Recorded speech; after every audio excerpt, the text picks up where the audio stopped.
Aplicación de derivadas en la ingeniería eléctrica. ¿Cómo se comporta el capacitor en función del tiempo en un circuito RC? Matemáticas en ingeniería eléctrica.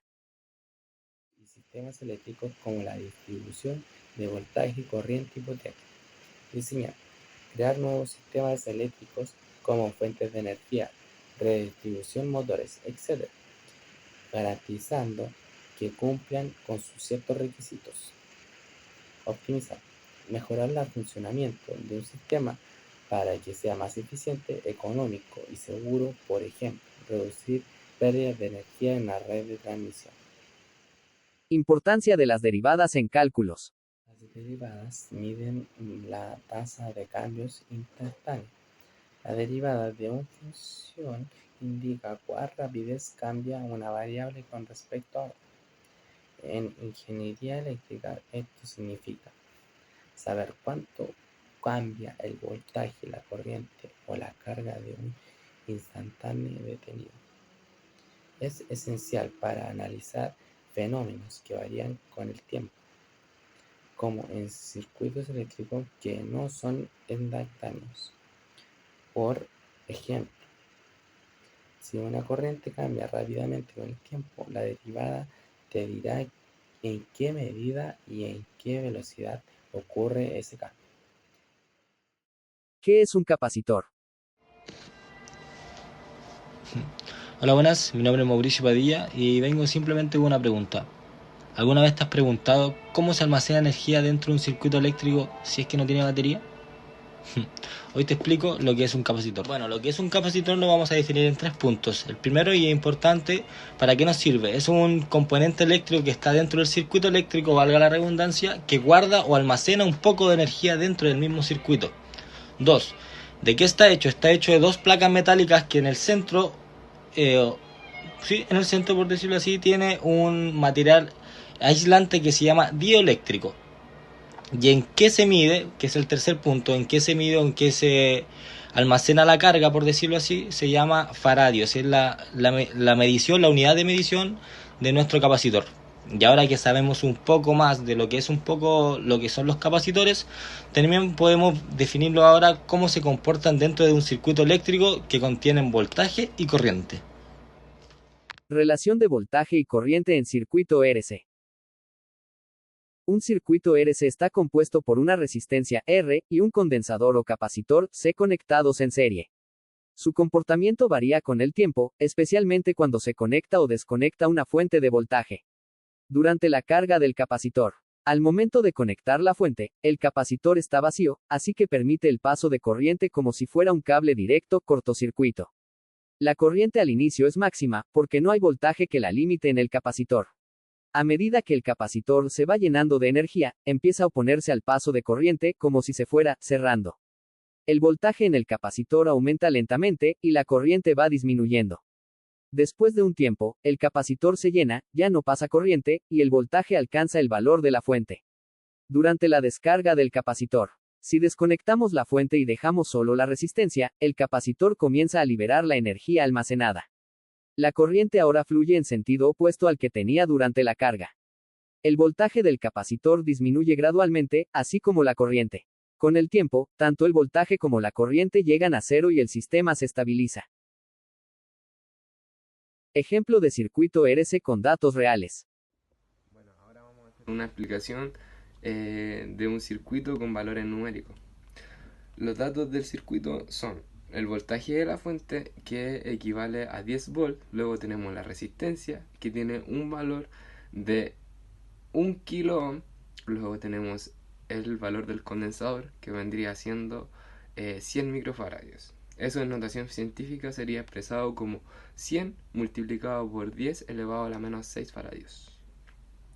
Bueno, una vez teniendo ya sabemos los valores del circuito, podemos hacer el primer cálculo, que sería el cálculo del voltaje en el condensador, que sería el voltaje en función de su tiempo es igual a 10 multiplicado por 1 menos el número Euler, que eso lo tenemos que elevar en menos t, que sería menos tiempo, partido en 0,1.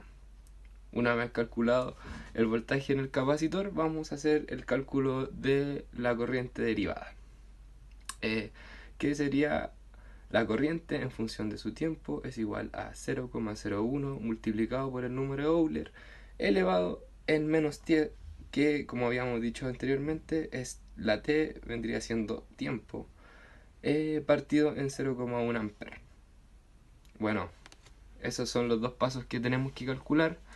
Luego quisimos calcular la corriente en distintos tiempos, que aparece representada aquí en distintos tiempos con sus respectivos valores que nos arrojaron al momento de hacer el cálculo. Para poder hacer el cálculo de la corriente derivada, tuvimos que ocupar la fórmula de corriente en función de su tiempo es igual a menos el condensador multiplicado por la derivada del voltaje del condensador en función de su tiempo, partido en la derivada del tiempo. Observaciones en comportamiento del circuito. Al inicio, es decir, en un tiempo igual a 0, el capacitor actúa como un cortocircuito, por lo que no presenta oposición y la corriente puede fluir a su máximo amperaje, es decir, que va a ser la derivada máxima, mientras que el voltaje en el capacitor va a comenzar desde 0. Con el tiempo, el voltaje del condensador o capacitor en función del tiempo se va a estabilizar a 10 voltios. Y la corriente va a tender a 0 porque el capacitor al cargarse va a actuar como un circuito abierto. Por lo tanto, la corriente no va a fluir en el circuito RC. Y la derivada del voltaje en el condensador en función del tiempo o la velocidad de carga disminuye rápidamente. Gráfico de función en GeoGebra. En la imagen del gráfico de GeoGebra se visualizan dos curvas. La curva azul quiere decir la función inicial del voltaje en el capacitor en función del tiempo. Este muestra el Muchas voltaje gracias como por su comienza en atención. 0 y se eleva exponencialmente hacia los 10 volts, que es su máximo. A los pocos múltiplos de un tau quiere decir 0,1 segundos, la carga es casi completa. Por ejemplo, en un tau, el voltaje del condensador va a ser 6,3 voltios. En 3 tau, el voltaje en el condensador va a ser de 9,5 voltios. Y en 5 tau, que es generalmente el tiempo que demora el condensador en cargarse al 63%, va a tener un voltaje en el condensador de 9,93 voltios, que es casi el voltaje completo del condensador. Luego tenemos la curva marrón, quiere decir o grafica la derivada de la función inicial, es decir, la derivada del voltaje del capacitor en función del tiempo. Este muestra la velocidad del cambio del voltaje en el capacitor y comienza en su valor máximo cuando los segundos o el tiempo es 0 y este decrece exponencialmente. Esto representa cómo se va ralentizando la carga del capacitor. Estas dos curvas permiten comprender la dinámica del sistema RC de forma visual. Una variable crece mientras la otra decrece. En conclusión, el análisis de las derivadas en los circuitos eléctricos, como lo son los circuitos RC, permiten poder describir el comportamiento dinámico con precisiones matemáticas y entender las respuestas temporales de los corrientes y los voltajes, para así poder aplicar estos conocimientos en los diseños de los filtros del sistema de control, transmisores y sensores, además del uso de la herramienta de GeoGebra que nos permite poder graficar las funciones y las derivadas para poder visualizarlas de una forma clara. Muchas gracias por su atención.